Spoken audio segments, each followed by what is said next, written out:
Danchenko's the primary subsource. A few years before he does this work, he was investigated by the FBI for espionage. Is that right, Mr. Durham? Correct. And that case was halted because the FBI thought he left the country, right? Correct.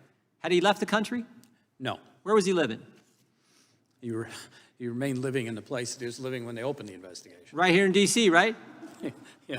He hadn't left anywhere. He's right here in D.C., and we're going to stop this. And then they go hire him, use the tax money of the people I get the privilege of representing to pay this guy who they obviously knew was a Russian spy. They hire him, who's the source of all the false information. Is that true?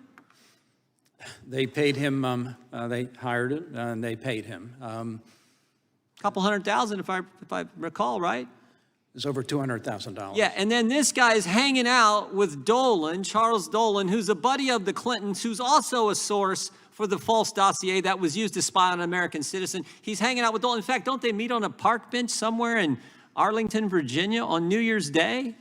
New Year's Day, middle of the day. I mean, this is straight out of the movies, right? And the FBI says, but we're not going to talk to Charles Dolan. I mean, this is two of the dumbest things I've ever heard of.